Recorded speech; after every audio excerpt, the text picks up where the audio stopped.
It is almost time for the 108th running of the greatest spectacle in racing, and one driver is 500 miles away from racing immortality as a winner of the Indianapolis 500.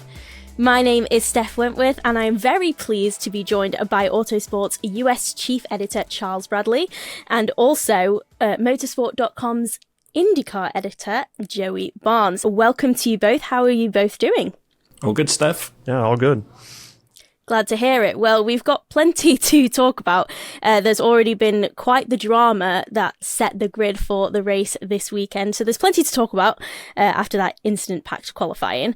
But firstly, let's recap the story so far, as we saw Team Penske swept the front row of qualifying for the very first time since 1988, with Scott McLaughlin, Will Power and Joseph Newgarden emulating Rick Mears, Danny Sullivan and Al Unser Sr. As then, it is the yellow submarine on pole, and McLaughlin will wear the very cool red fire suit this weekend to honour Mears, who of course won the 1988 race before his record-equalling fourth victory all the way back in 1991. And we saw Scott McLaughlin set a new track record for the four-lap average at a blistering 234 miles per hour. Joey, are you shocked by Penske's speed? Because where on earth did that come from? You know, we saw that only Will Power made the Fast 12 last year, and they haven't qualified a car in the top 10 since 2019. So really, this has kind of come out of nowhere. Yeah, I mean, I think first to answer your question, no, it's not that shocking if you know who their technical alliance is with, and that's AJ Foyt Racing, and they got a genius over there in Michael Cannon. I mean, he did wonders for Santino last year, who finished third, and they have since made that alliance, and clearly they found something. I know Will Power hinted at some push rods. Depending on who you talk to, I don't know how accurate that is. I think that might be something to shy people into the wrong direction. But overall, yeah, I mean, it was impressive speed, and you know, there's a vibe with McLaughlin. There has been all month, and it's not entirely that shocking to see him on pole. I mean, in qualifying, the track temperature dropped from 130 degrees down to 122 by the time he went out. And so it was just optimal. And he had the opportunity also to look at what Will did, Will Power, his teammate, and take a little bit more with the wing and just get the optimum with all of that setup. So it was impressive. It was really impressive. And there you go. It's a new track record by McLaughlin. What do you think made the difference for him, Charles, at a track that we've kind of seen him struggle with in the past?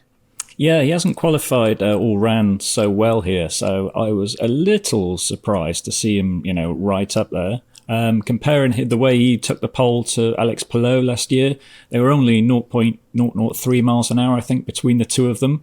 Very different way of going about it, because Alex ran a 2:35 on his first lap, and Scott was very consistent in the 2:34s.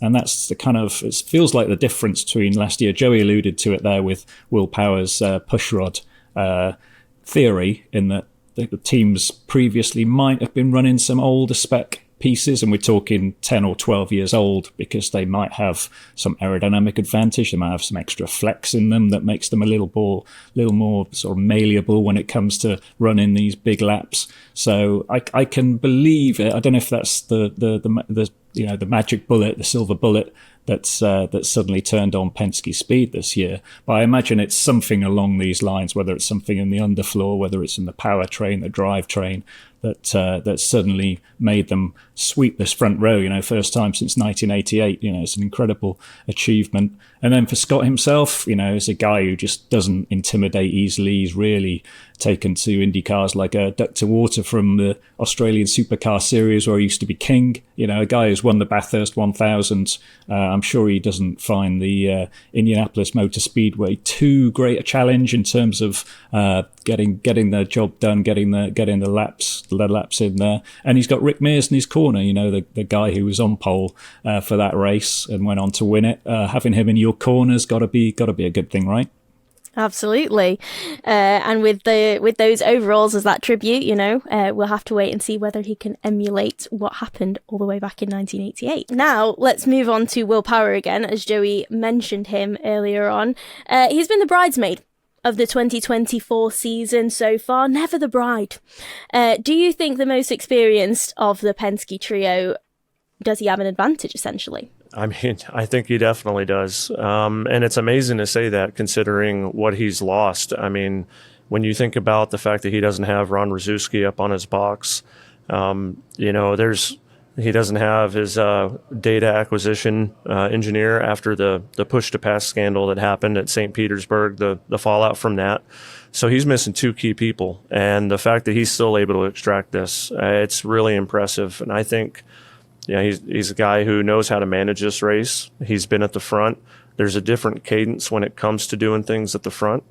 And that's something that McLaughlin hasn't been in yet. And I think that's definitely an important part of this process. I mean, Will's been there fighting with Montoya in 15. He was there doing it in 18 when he won. And I think that, middle of row one, it's a good spot. We all know the front row wins this race a lot. So obviously any one of those three Penskes is going to be the favorite on Sunday. 100%. And when it comes to strategy, obviously Penske have the upper hand with all three of their drivers sat on the front row, but I'm interested to see what you both would deem as the optimized strategy for the both of them, and how do you think they're going to utilize that strategy with the three cars at the front to essentially win the race? Charles, should we start with you? Yeah, I'm really looking forward to this as well. I guess they're going to have a game plan, aren't they? I think they're going to try and use all three cars in a sort of, in a strategized format. We've heard a lot about drivers saying that in the draft in Indy, the top three drivers can pass each other relatively easily, but as soon as you get past there into places 4, 5, 6, then it becomes kind of similar to a Formula One DRS train in that you can't really get the momentum on the car in front. So whether Penske will just sit there and block it out, will they swap the drivers over regularly? Last year's race, we saw fantastic early scrap between Alex Palou and Rinus VeeKay, swapping the lead almost on every lap. Maybe they could do this. Maybe they could. Each of the cars could save the same amount of fuel if they run in the tow for the same amount of time by swapping them around. Maybe they use Joseph Newgarden as a bit of a tail gunner. Maybe he needs to drop back a little bit. I'm not sure he'll be interested in really doing that, certainly when it comes towards the end of the race. But we've seen this before. Whenever people try and be smart with strategy, it tends to bite them on the backside because something will happen. There'll be a yellow in the middle of a fuel sequence, or they'll catch some back markers, and then things happen at the Indy 500 that's very, very difficult to plan ahead for. And as good as Penske is, as good as it thinks it is, I think it might have a problem if it thinks it can just control this race from the front. What do you think, Joey? Yeah, I agree. I agree wholeheartedly. Typically this race is about 6 stops. If it's going to be relatively clean, you're looking at 6 stops. And the one thing I have noticed, especially in that practice that we had on Monday, the first real race practice, post-qualifying practice, was not all the Penskes were that good at being able to suck up and get behind somebody like they were earlier in the week leading into qualifying. Joseph obviously led that practice, looked really sporty, but McLaughlin wasn't up there near the front, actually. I mean, just kind of looking at it, and Will was P3, but you're looking at, McLaughlin was 21st. And I think what's going to be interesting is how are they going to play this if it is those three at the end? Because at some point you're going to want to set the tone with this race. And because of that fun white line rule that we still don't have clarification on from IndyCar, and we know that it's going to come into effect. We know that you can't go under there, but we don't know exactly how far or what the penalty is. I think that could play hands into what position you really want to be going into the last lap, coming off of 4, and when you want to try to make that move going into 1, or like last year with Joseph coming off of 2. Yeah, it will be really interesting. And I'm glad you brought up Joseph, because I'd like to talk about him and his chances of emulating Helio Castroneves, who's going to start in 20th this season. But as the last back-to-back winner of the Indianapolis 500 back in 2001 and 2002, how likely is it that Joseph will be able to kind of make that same back-to-back historical situation, that historical win? Could he do it again this year? I mean, honestly, yes. I mean, he can 100% do it again. And I'd be remiss if I didn't give kudos to Borg Warner's PR for also keeping this front and center, that he's got 440,000 reasons to want to go do it again, because that's the bonus he'll get if he's able to do it. And of course, he's trying to emulate the great Helio, who could actually go for an all-time record 5th Indy 500 victory this weekend. And wouldn't that be quite the sight to see? Is there any hype for that? Is there any logic to that? Charles, what's the scenario in which this could actually happen? I mean, I was there for his 4th, and I couldn't believe my eyes either. He did an amazing job that day. He genuinely deserved it on pace. The way he raced his way to the front in that final segment was absolutely fantastic. And I was very lucky because I was in one of the suites just across from the yard of bricks. So I got to see him stop the car and climb the fence. And, the crowd atmosphere was unbelievable. Proper hairs on the back of your neck kind of stuff. Is there any hope this weekend? Well, he's with the same team. He now is a part owner of the team. He's kind of like a minority shareholder into the whole Meyer Shank operation. I think he's got a decent car. He didn't qualify as high as you maybe expect him to, but this is Helio. He's a brilliant, his racecraft around this place. Nobody else knows how to drive it quite like him. Nobody really does, because he takes this kind of really wide arc into the corners and makes it work for him, even though he covers more distance. So he's got some sort of magic in those fingertips, I think. So he's got his work cut out to come through. Again, maybe he'll end up into a strategy race. I think that would probably suit his wheelhouse. And I think you would never count him out, because I'd never expected him to win 4. So if he could win 5, then he would be the GOAT of the Indy 500, and that would be something incredible to watch. Absolutely. Well, we shall have to wait and see how it plays out. But we've talked a lot about the very front of the grid and that front trio.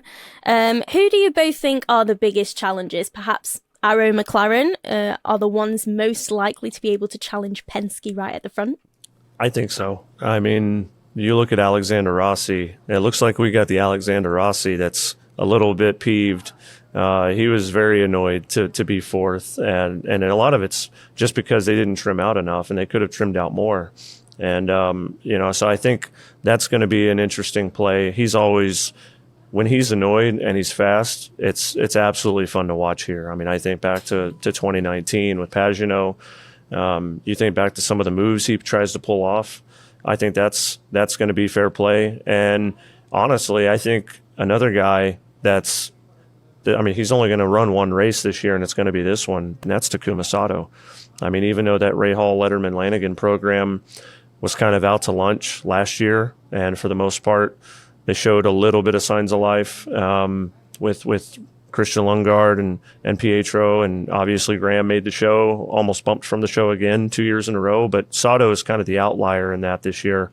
And I think that there's a very real chance that he could be a guy that's playing for 3 whenever it comes down to it. I think there's a real sleeper in the pack as well. I think, and it's strange to say it, but Chip Ganassi Racing. I mean, you've got Alex Palou, 2-time champion, reigning champion, points leader in this championship. Starts 13th on the grid, but I would never rule him out, because last year he was definitely the fastest car. He got hosed in the pits by Rinus VeeKay, and I think he's very much overdue some success here at the Indy 500. Qualifying obviously didn't go their way, because last year they had a lot of speed. This year they really struggled to show that. I think Scott Dixon's down in 21st place, something like that. I reckon on race day they will have something for the opposition. I think they'll have really got their brain farm together to work out how to win this race, and that would be my bet from the pack would be Alex Palou to come through and give the Penske and the Arrow McLaren guys a real run for their money on Sunday. The one thing that I did want to press on about though is Colton Herta.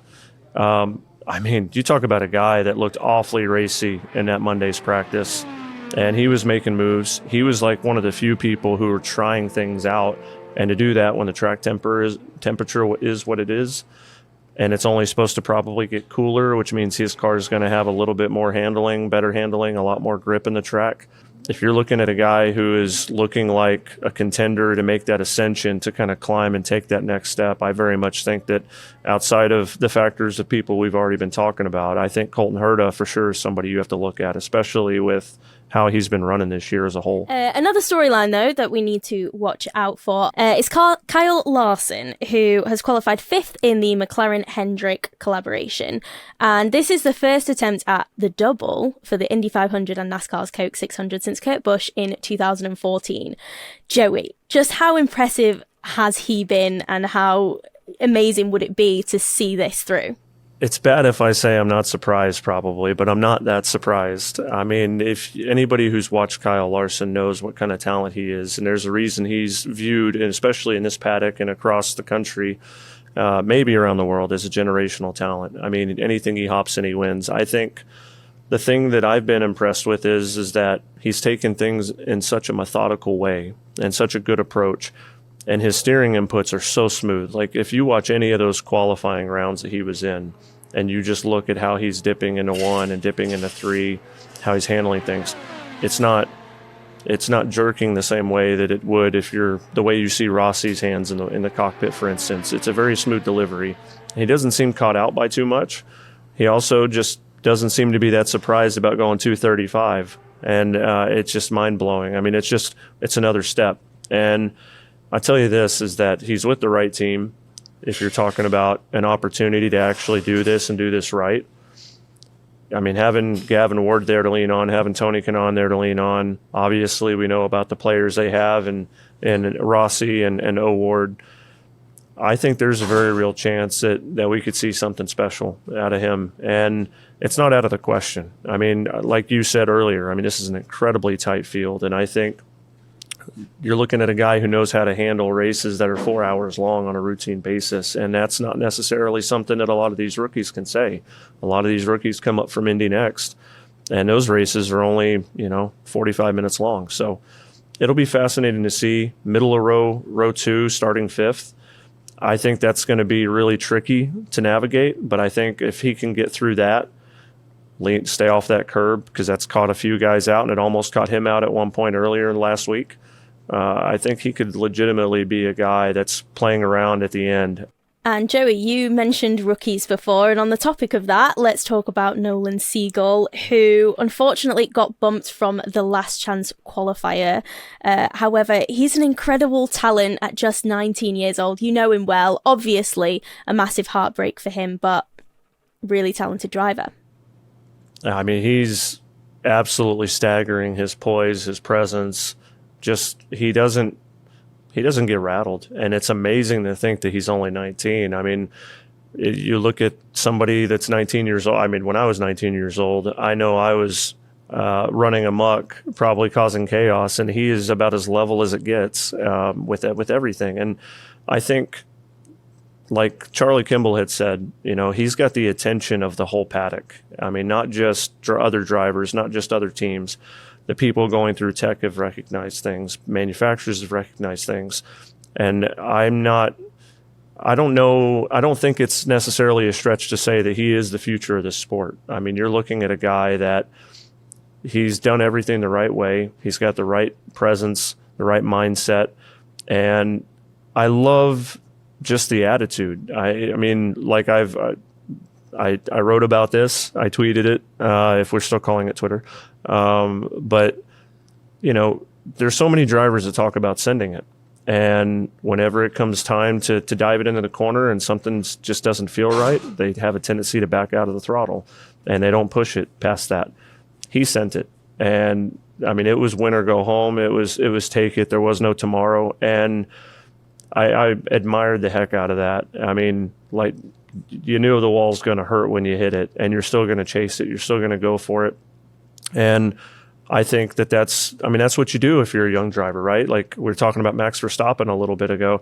You're looking at a guy that continued to test that limit before he became a 3-time F1 champion. And he had some bad days, but overwhelmingly, you look at what the process that was, it was because of how many times he tested that limit. I think you're looking at a guy in Nolan Siegel. I'm not going to call him Max Verstappen just yet, but I look at a guy that is going to test that limit and extract the most out of the car. And I think even more than that, in such a short window, he has commanded the respect of that team. Like, even though he crashed a race car and caused them more work, the second race car, mind you, the car that they're going to have to take to Detroit to run down the streets of Detroit, all of them love the fact that he went for it, because that's what you come here to Indy to do. You come here to try to take it all and make the show, and he gave it everything. And another driver who, as we say, flirted with disaster during the last chance qualifying session was Marcus Ericsson, obviously Indy 500 winner from 2022. Charles, you caught up with him earlier. This is what he had to say. Hi, Marcus. Welcome to the show. Hey, how's it going? Thanks for having me. All good, all good. Thank you. Of course, we invite you on as the 2022 Indy 500 winner, last year's runner-up by less than a second. This year's qualifying produced an altogether different story, with you making the field with a rapid effort in the closing minutes of last chance qualifying. How do you feel today after such a stressful experience? Yeah, it's been good to have a couple of days to sort of, I don't know if relax is the word, but it's, been a little bit of relax, I guess. It was a very stressful and tough, especially mentally, the weekend.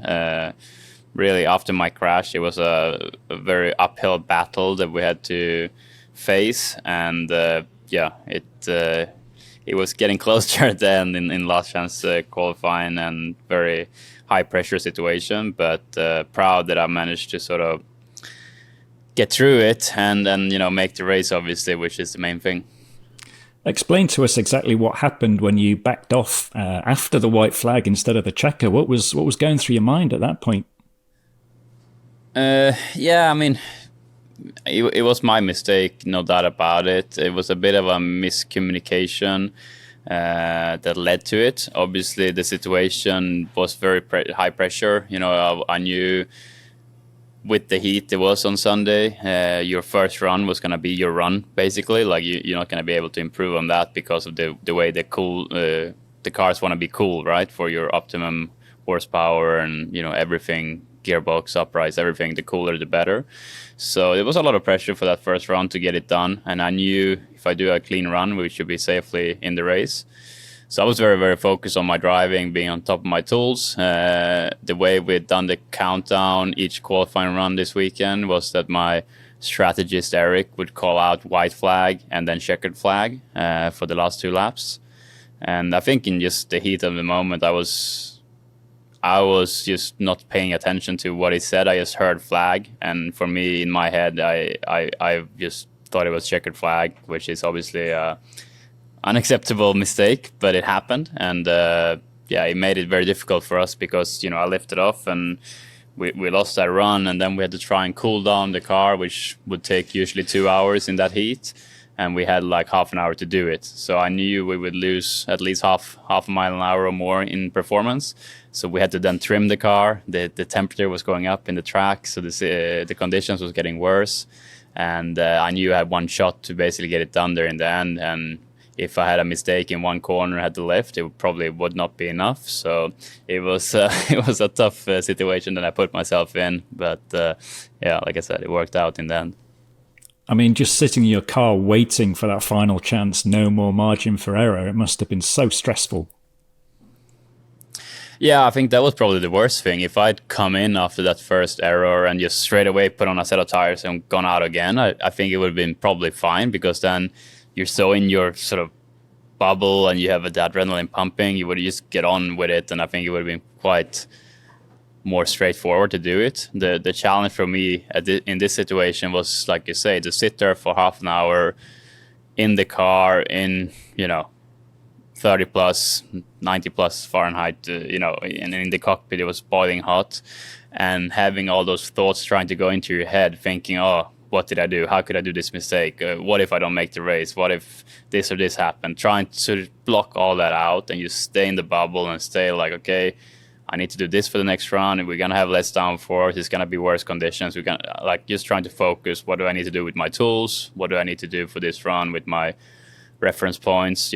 I just had to really dig deep within myself to stay in that bubble and use all my mental strength to really be able to go out and perform that after that long wait that, that half an hour felt like forever, just sitting waiting for that last run. So it's probably my hardest mental challenge I've had, and in a way, it's made me.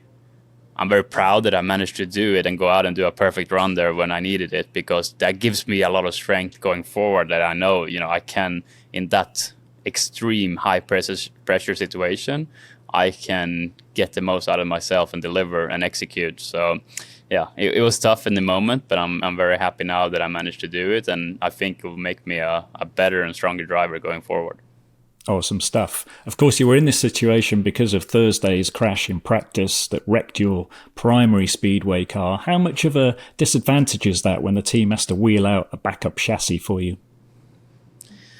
Yeah, I think that's something that's a little bit hard for people to understand about this place. The Indy 500 is, by far the biggest race on the calendar for us and for everyone in IndyCar. And what teams do is they prepare these 500 cars for months and months, and even almost straight away after the 500 finishes, you start preparing for the next 500, and it goes into so much into the details of these cars. So basically, my primary car had been prepped on so long and was in such optimum condition. So when I crashed that car and overnight they had to rebuild and build up the backup car, it's impossible to get all those small details that makes a difference on this place 100%. So it definitely puts you in a bad spot. I think for us as a team, we have a lesson to learn here as well, to have a better package to go to, because crashes do happen here. So it's obviously not supposed to happen. I should not be crashing in practice, especially with my experience. But it does happen every year. We see people crash in practice, and we need to be a bit better prepared for that as a team going forward. But yeah, it definitely put us in a bad spot, and we had to work hard all weekend to try and dial in that car and get it balanced, first of all, because every car is a little bit different how it works, aero-wise, mechanically. So it took us a while to balance it, and when we got it balanced, we was lacking a little bit of speed, and a little bit of speed around here, it could be the difference between making the race or not. Absolutely. Well, at least you can park qualifying from your mind now. What's your outlook on this weekend's race? Do you think you have a race car that can propel you forwards towards the front of the field? I do think so. Before my crash on Thursday, we were looking, we have a lot of analysis going on like gaps and different things. And we have a graph that we look at after every session where you can see how close you are behind cars and compared to the rest of the field. And before my crash on Thursday, it was actually me and Colton that looked the best on that graph. So that means that we had a really good race car then. Obviously, you had to sort of start over again after the crash with my backup car. And like we talked about, we struggled to get qualifying speed out of it. But what is different is in race trim, you are very different in a different window of the car, right? You go quite a bit slower, and you have more downforce in the car. And on Monday practice, I was actually quite happy with how the car felt.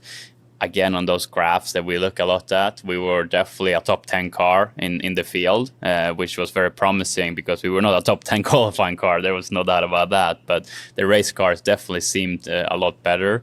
And my teammate, Colton Herta, he looked like the best in the field, So we have someone to look at setup and driving wise. So I've already been studying the last couple of days, and we've already made some changes on the car for Friday, carb day, that should put us even stronger. So with that said, I really think we're going to have a strong package come race day. And this race is so long. It's so many things that are happening in this race. So I still think we have every opportunity to be able to fight there in the end if we do everything right and the car feels the way I want it to feel. Of course, as a winner of one of the world's biggest races, can you imagine what it'd be like to win from the back row of the grid? Because it's never been done. I think 28th is the lowest starting position to ever win. Yeah, it's a good challenge, right? I'm excited about it. I think, that's how I see it. I have everything to win now. I made the race after that nightmare of a weekend that we had to endure. So I really feel excited about the challenge ahead. And let's see. Let's see if we can get there and win the thing from the back row. That would be such an amazing story. But yeah, we need to go out and do the best possible race. There's a lot of good cars out there. It's not going to be an easy easy race to, it's not like we're going to blast through the field and crush anyone. We need to really, like I said, be patient and try and be perfect on race day, and then we see how far we can get. But yeah, I definitely don't feel like, we're out of the question. We just need to focus on getting the race car exactly the way I want it. And I know if I get the race car exactly the way I need it to be, I can be really strong even from starting from the back. Well, Marcus, Indy 500 proved you're a winner, so best of luck with your burn from the stern this weekend, and thanks so much for joining us today. I appreciate it. Thanks, guys. All right, and finally, we have talked about the drivers, the manufacturers, the teams who are likely to be at the front of this race and in contention. But we do love predictions here on Autosport. I want the prediction from the both of you as to who you think is going to win this race. Who will go down in history and join the legend club of becoming a winner of the Indy 500? Charles, should we start with you? Why not? If we're talking Penske's, I'd pick Will Power. If we're talking non-Penske, then I will pick Alex Palou, because I like to go with favourites. Yeah. I mean, I think I'm going to have to dissect it in a similar way, because it feels like there's a significant gap. So if we're talking Penske's, I'm going to actually go with the pole sitter. I think McLaughlin. If part of that's because I believe a little bit in numerology, and this is what, 40 years from Rick Mears, and he's got the yellow submarine, he's got the red suit. It's 40 years from Rick Mears. If you believe in those kind of things, I have the tendency to look at McLaughlin as the favorite on that. And he's just, like I said, the vibe all month feels that way. And if it's not either of those, then that means that this race has gone bonkers. It's gone crazy. And that means it's probably had a mix of cautions and a mix of other wondrous strategy that's kind of blended into play. And I think when you're looking at something like that, I mean, that's where I think it could favor a guy like an Helio. I very much, he's not driving the same chassis that he won with in 2021. That's actually with Tom Blomqvist. But the right presence of mind, I like what they're doing. Meyer Shank Racing as a whole has been incredibly fast. I know a lot of that's representative of Felix Rosenqvist, but I don't think come race day that he's going to be the only one. Wow, two very interesting answers there. We'll wait to see how it plays out and come back to this on the review show. But thank you so much for watching the Indy 500 preview. Thank you to the both of you for joining us, and also to Marcus Ericsson as well for speaking to us earlier on. Be sure to subscribe to our channel to keep up to date with all the going-ons at Indianapolis, and also the second of the Triple Crown events, which is also happening this weekend, the Monaco Grand Prix. Until next time, thank you very much for watching, and we'll see you in the next one.